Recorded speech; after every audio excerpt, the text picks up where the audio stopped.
Showing business value for DevRel is tough. It's not impossible, but it is tough. And DevRel is a cost center in the same way that I think engineering is a cost center.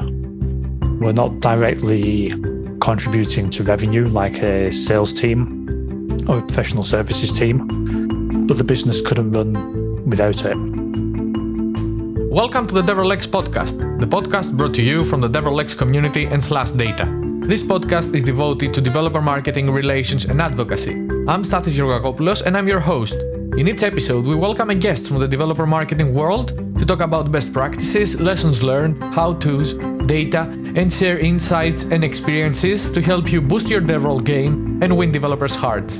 You can find more people like you and resources, developer ecosystem data, news, jobs, and a bi-weekly digest at devrelx.com.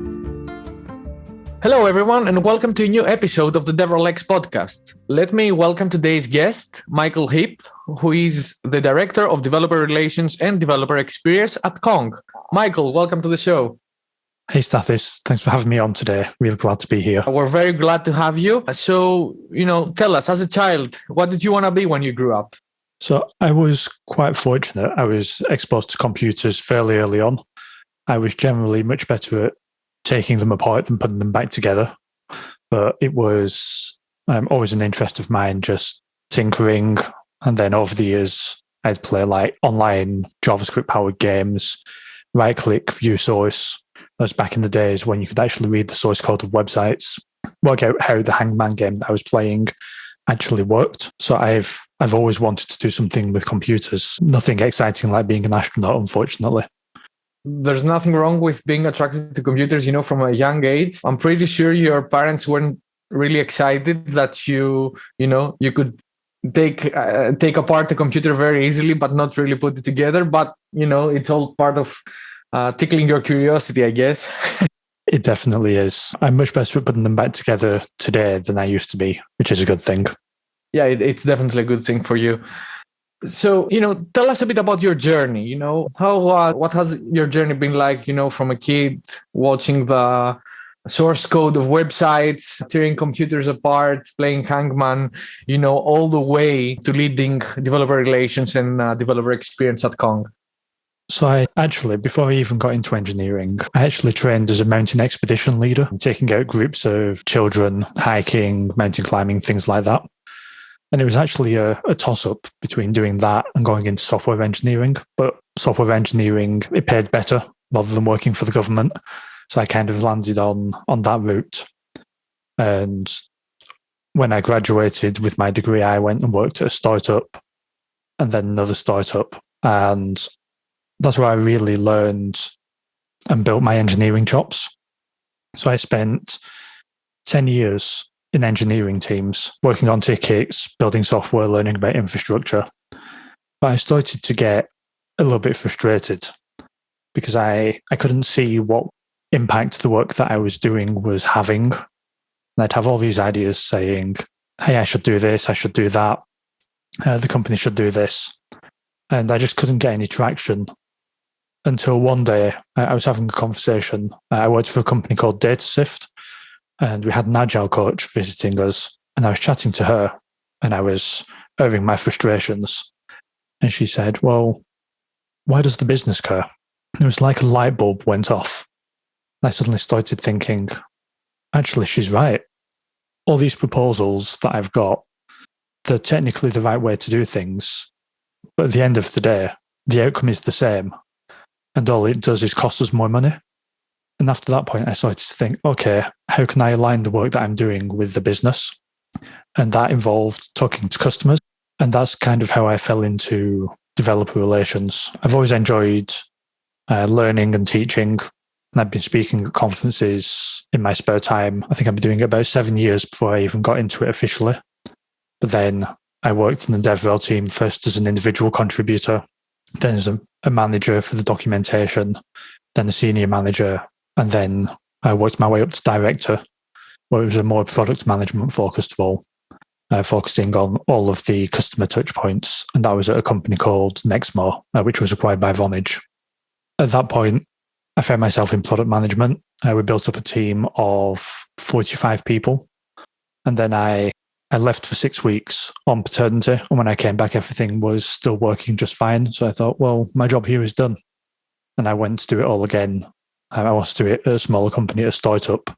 And that's how I landed at Kong. Yeah, that sounds great, and looks like it's been a great journey and very rich, with experiences. Maybe we can talk afterwards about your hiking experience. But for the purposes of this episode and, this audience, our listeners, let's talk a bit about data. Can you please pick a graph from devrelx.com/trends and tell us why and what stands out to you? So I had a look at these a little bit earlier, and the one that called out to me was the one titled "Developer Team Leads Are Calling the Shots." And what the infographic shows is that developer team leads are making recommendations and influencing decision makers more so than any other role, more than developers that aren't team leads, more than product managers, even more than CTOs. And this is really key for me, because it really feeds into the product-led growth aspect of building a business. A lot of people think about enterprise sales, target the C-level, like find my executive sponsor.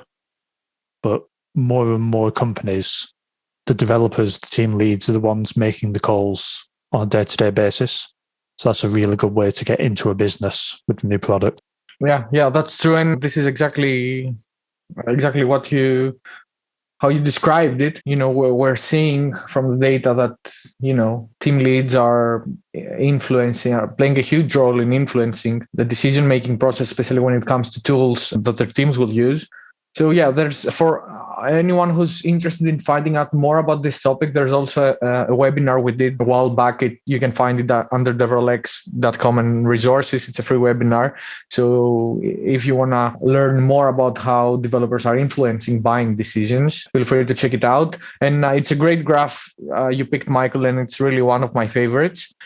So let's talk a bit more, dive into the developer relations topics. So what is your favorite thing about developer relations?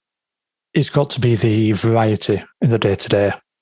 I find that when I'm interviewing advocates, a lot of them say, well, what does a typical day look like? And it's just a really hard question to answer, because on any given, you could be trying out your product as customer number 0 with a new feature. You could be building demos. You could be working on docs. You might be maintaining SDKs. I don't think there's any other role in product or engineering that gives you such a wide variety of activities that you can spend your time on that still contribute to being successful in your role. And that's really important, keeping one hand in that engineering background, like scratching that coding itch. I think if I was working in a pure product role, I would struggle. But working in DevRel, it lets me write, it lets me build demos, and it lets me talk to customers. So it's a great combination of all of them. Yeah, that's definitely true. And from out of this variety of activities, which is the one or the ones that, give you most energy, that you enjoy the most? So the one that I love the most is actually writing documentation, because I think it's the biggest impact activity that we can do. We can go to an event and present to 10 people, 100 people, 500 people. But if you write a great how-to guide or record a how-to video, that can reach 1,000, 10,000, 50,000 people and enable them to be successful with your product. And that's what motivates me, like other people being successful. Yeah, that's great. And if you've been following, and for those who've been following this podcast for a while, this is what comes up most of the times, when we're discussing with someone. It's this ability to help people, to solve a problem that they're having, on the spot. And you can do this either through, from one-to-one discussion, or, your documentation, which is, as we said most of the time, and from what we can see from our data, it's the starting point of your developer program. It's the base of your pyramid. So I'm really happy to hear that. Yeah. Now, on the other side of the coin, what would you say has been your biggest challenge, or your steepest hill if I may, the pun, from your hiking background? I think there are two. Right now, it's hiring. Like everyone's trying to hire people into developer relations teams. The market's really hot. I think we've got a great opportunity at Kong, but we are struggling to get people into the pipeline. So that is the number one thing. And the second thing is the tried and tested, where does developer relations sit? Is it marketing? Is it product? Is it engineering? At Kong, developer relations is firmly in product, but it still takes effort to educate people that we can support marketing activities, but we're not driven by the marketing metrics. So we like to spend our time building demos, producing videos to enable. It's counter to our aims to enable people to put that video on the website as a webinar with an email capture. So really trying to explain the delineation between departments and the key results that we're working towards. I'd say that's the hardest part because developer relations means different things to everyone. Yeah, and on the second part, we'll be diving a bit deeper, as this episode goes on. But I just wanted to ask you, real quick, because you mentioned hiring. And, I've seen a great influx of new jobs, new roles opening up in, even different industries, or industries you wouldn't initially expect to have a developer relations role. But you mentioned hiring and you've led quite a few teams yourself. So what would you say are the skills or, characteristics that would make someone who is applying for a developer relations job, stand out to you? For me, it would be curiosity, the desire to learn how things work, and the ability to just tinker, try things. Like it's an old cliche, but attitude is a lot more important than aptitude. I'm a big fan of hiring junior developers, junior developer advocates, second career developers from boot camps, and helping support them on their developer relations journey. We did that a lot whilst I was at Vonage. And that worked out very, very well.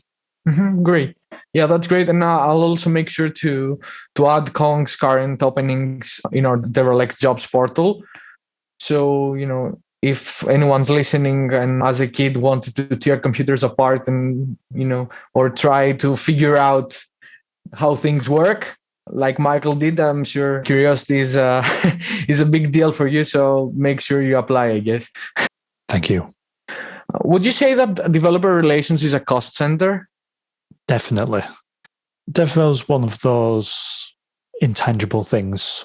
Like every time there's a DevRel conference, there's at least half a dozen sessions on DevRel metrics. There's all the different models. You've got ARP, you've got Orbit.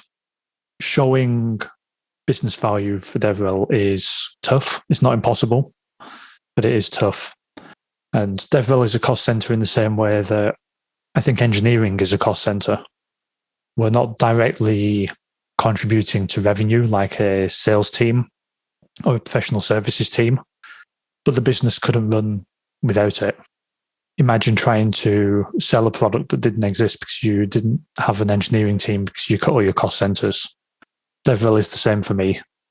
DevRel are the people trying out the product, making sure it's usable, making sure it feels right, making sure that sample use cases are documented, that the people that enable your customers to be successful. And without that, your revenue will dramatically reduce. But very little of that is tied directly back to DevRel, which is what makes them a cost center, in my opinion. And, assuming, as you say, that, DevRel is a cost center, right? And by the way, if I may say, I don't think there are many other departments within a company that have this direct influence to company profitability or, income, except for sales. But, still, assuming that DevRel is the cost center, why should the business care about developer relations? For the reasons I just mentioned, DevRel are your customer number zero. They're the people that will try out your product and get frustrated, but they're both incentivized to struggle through because they're being paid. And they generally have the skills to work through the issues and provide good feedback to the product team, to the engineering team, to make sure that before the product actually makes it out to customers, it's in the more usable state. There are also the people that help the company make small bets. You might see that your product is taking off in the React ecosystem, but instead of dedicating a portion of your engineering team to work on that, DevRel might write an integration or two, or a React library that integrates, and then we can look at the usage of that. Is it being picked up by the community? Does it get featured in any newsletters? What does the install count look like? And if it's going well, then that can be taken into the main production engineering team. I guess it's like DevRel is an incubator for ideas, and they can really test things out before you decide to bet your business on it. Yeah. I get your point, and I want to ask you, because you kind of mentioned it earlier about, and everybody knows that metrics and or the different models is a pain point, let's say, for developer relations, because you're trying to prove to the business the value that you're bringing. So how do you do that? What's your approach to proving the value of developer relations to senior management? So I'm a fan of the OIP model from Phil Legater. Phil and I worked together at Nextmo, which has influenced my thinking a lot. The reason I like OIP is it forces you to really think about what you're targeting. Are you looking to build awareness? Are you hoping to impact activation? Do you already have a lot of signups, and are you hoping to increase retention? What are you trying to influence? That's the first question you've got to be able to answer before you can even start thinking about metrics. If you're looking at acquisition, then you need to make sure that your attribution pipelines are set up. How many people are your live streams driving, your YouTube videos? How many people sign up from the docs? By hosting your docs on the same domain as your product or a subdomain, you can do a lot of UTM tracking through cookies. So it's all transparent to the end user, but you start to attribute those signups to the DevRel team. If you're looking at retention, you've already got users in the system. So you look at what the churn rate is over the first week, the first 4 weeks, the first 12 months. You set a hypothesis, you implement it, and then you see if the churn rate goes up or down. In a lot of cases, the team is already monitoring a lot of these metrics. You just need a way to hook the DevRel activities into them. Your marketing team is already looking at attribution. Your product team is measuring churn. Don't try and reinvent the wheel. Just try and hook your DevRel metrics into the systems that already exist. Now, I'm coming from a marketing background, and I've always thought that they are, method or resembles at some points, but it's definitely not the same, but quite resembles, the funnel as we have in the marketing. And I wanted to ask you, because you also run developer experience at Kong at the same time as developer relations, what are those things that could make, let me rephrase that, what are some things that you can add to your or your strategy, or what are things you can do to make sure that you're moving towards retention apart from awareness? It's a great question. So if you're looking at awareness, you're probably looking at content marketing, webinars, event sponsorship, hackathons, conference talks, things like that. But as you move down the funnel, and I agree, I think the OIP does behave like a funnel in most businesses. From awareness down to activation and retention, your focus becomes less event-driven, less conferences, less meetups, and more focused on enablement. So API references, how-to guides, quick starts, interactive tooling. Why didn't this work? Even error messages. If it doesn't work, don't respond with error code 42. Tell them what happened, and even better, return a URL in the error that points to your docs that tells them how to fix it. The best way to increase retention, in my experience, is to decrease customer pain. People don't churn for fun. Either they don't have a use for the product, in which case you can never save them anyway, or they do have a use for the product. They were too frustrated trying to implement or operate the tool that you offer that they had to leave. So focus on references, tutorials, even blog posts like quick hacks, show them what's possible. A lot of customers see this gigantic API reference and think, oh, that's 1,000 items. I don't know where to start. Choose a common use case and just get them started on that. Because as soon as they get to that aha moment, the sooner they will feel the value of your product offering. Yeah, I think this is very good. And, in essence, you should remove traction and at the same time, provide resources that when someone is stuck on their way, they can just, brush through it quickly and keep going. Otherwise, yeah, as you said, they might drop out. And obviously for the people who weren't that interested in the beginning, I don't think at this stage, there's so many things you can do, to bring them forward. Yeah, this is great. So thank you for sharing it. And how do you think that DevRel can be a catalyst to business performance? I think that DevRel generally has the finger on the pulse of the community. They're the people that are watching what's happening in the community, in other businesses, within industry. And I think that getting ahead of the curve in emerging markets, emerging technologies, can help catalyze business performance. It allows you to be the first to market, which is a big benefit in a lot of cases. Imagine that I'll give you an example. Imagine that I work for Twilio, sending SMS, making voice calls, and I notice there's a new framework coming out. Elixir is getting very popular. There's a new Elixir framework that's picking up steam. If I, as a DevRel person, can identify, actually, there's a big market there, let me write an integration for that framework's notification provider so that with 2 lines of code, any user of that framework can send an SMS. For me, that's high leverage. That's a market that didn't exist before. And that's something that's repeatable 10, 100 times because we know there's a new framework every week. Yeah, that's great. And thank you for sharing this example because it really, to me at least, it really simplified what you really meant to say. But you mentioned community, and the topic of community hadn't come up yet in the discussion. So how important do you feel the community is, either to the business or to developer relations, however you like to approach it? It really depends on what your company does. It depends if you're a developer first company and that community is your target audience, or if you're a developer plus and you're more focused on B2B sales and the developers just incidentally implement your services. If you're developer first, then the community is very important.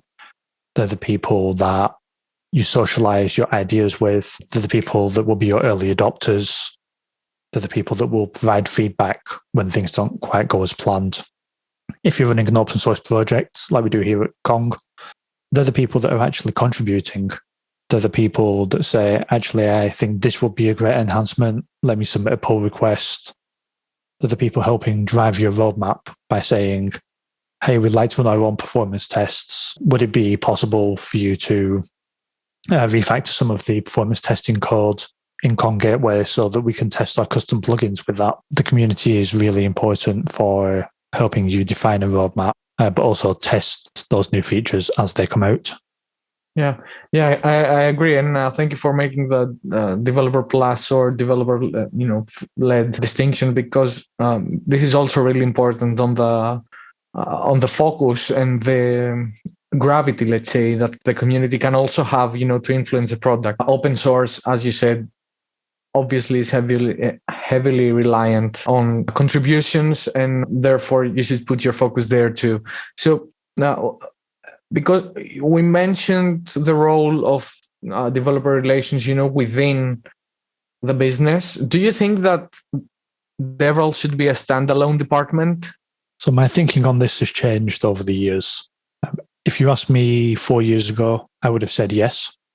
I think that DevRel is cross-cutting enough, and there are elements of marketing for acquisition, products for retention, and engineering for building out demos and things. But I don't believe that anymore.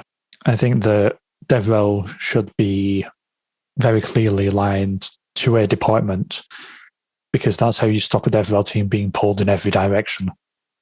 If you're standalone, marketing will want help, product will want help, engineering will want help, sales will want help, and you have nothing to guide you in a specific direction. Whereas if you're embedded within marketing, you know that MQLs and acquisition, like those are your main focus. Product improvements, if you've got time, they're a great thing to work on, but we really are focused on content production and acquisition. Whereas if you sit in product, yeah, you'll help with the live streams, you'll do some webinars, but your main focus is customer enablement, working on the docs, working on those SDKs. Like sitting within a team really gives a DevRel team focus, I think. I'd say this is very, very interesting to me because, and through discussions, for this podcast, it's come up, almost every time how developer relations is, if we assume a Venn diagram, with circles on sales and product and marketing, DevRel is overlapping all of them. But I really like what you just said, and it ties very well to the topic that we were discussing earlier about, why should also the business care? Because this way, I really like the fact that, it gives direction. Otherwise, yes, it would be true. It would be pulled to serve, its department's goal at the time. But if it sits under a very specific department, then the goals are also very specific. And this way, you could align developer relations with the business strategy. And I think this really simplifies the part of, talking about the value. Exactly. Once you sit within a department, you are very much aligned to their key results, their metrics, and it makes showing business value much easier. Can you tell us a bit more about how you set your priorities in your developer relations strategy? So, for example, for you, either in this role or in general, what are your top 3 priorities of your developer program?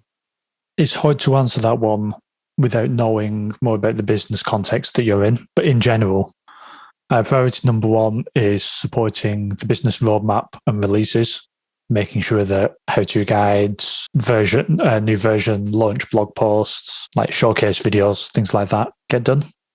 The second priority is understanding the top use cases. So at Kong, a lot of our installs are with Docker. So we need to make sure that the getting started experience for Docker-based gateway installs is perfect, that you can get it done within 5 minutes. And then the final priority is actually to make space for the DevRel team. So if you ask a product team or a marketing team what you should be doing, they will fill all of the time that you have available. But I think it's really important to carve out some time for what the team wants to do, for them to run little experiments, to invest in tooling, to be able to work on the docs platform. So that instead of copying and pasting docs content between versions, we can just have a single source that renders data and information conditionally based on what version of the docs people are looking at to reduce the maintenance burden. I think it's really important that the team has space to work on things that are important to them. And those things generally make the team more efficient as well, which ends up providing more business value in the long term. Yeah, I think this last point is also very important because, sometimes we see companies hiring for developer relations, and using either this team or persons, to serve very specific things, as you just said, and end up filling their time with specific expectations that are related either to product or marketing, as you already mentioned. But it's also important, to give the team the freedom to help, guide and build itself around what it really wants to achieve. Yeah, so I really think this is great. And since you're a docs person that you really enjoy it, as you said in the beginning, do you have any tips for our listeners on how to write good documentation? How to make sure, that your documentation is really helpful? Keep it as simple as possible. Use as few words as you can. And make sure that you work through it multiple times. So write it once, make notes as you're going, then try and follow the docs word for word. Don't fill in the gaps in the docs saying, oh, well, I know how to do this. Like if it says run a command, literally run the command. And when the error comes up, you say, oh, I need to tell them to change to the source directory first. So be very literal. It's like you find someone on the street and ask them to just sit down and follow exactly what you've written. Follow that process yourself. And once you can be successful literally by copying and pasting from the guide that you're following, then it's ready to ship. I have to say, this is a great analogy, and I never thought or heard about it before, but it's exactly what it is. You want to guide someone to follow the exact specific directions you'll be giving them if they do want to reach their destination. So I'd say this is a perfect analogy, and thank you for sharing it. And also, thank you for your time and joining us on this podcast. If people want to hear more from you, how can they reach you? So you can find me almost everywhere on the internet at mheap. That's MHEAP. So twitter.com/mheap, github.com/mheap. Or you can find me at michaelheap.com, where there's blog posts, open source project ideas, all kinds of things. Perfect. And to close on a positive note, what is one thing you watched or read very recently and, got excited about? So over the last few years, I've read a lot of business books, psychology books, really trying to learn about people.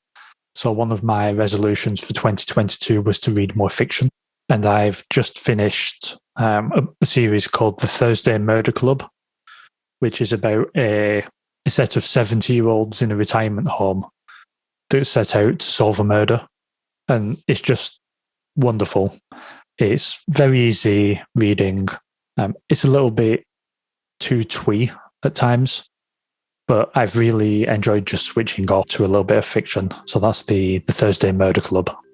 Sounds good. I haven't heard of it or read it, but I'll sure like to check it out. I really like the top description that you gave. So, Michael, thank you very much for joining us today. It's been great having you. It's been a pleasure, Stathis. Thanks for having me, and enjoy the rest of your day. Thank you. And to our listeners, thank you for listening to the DevRel podcast, the podcast devoted to developer marketing and relations. You can listen to all episodes, find free resources and the latest news, and join our community at devrelx.com. You can also subscribe to our bite-sized bi-weekly digest or follow us on Twitter at /datahq. Thank you.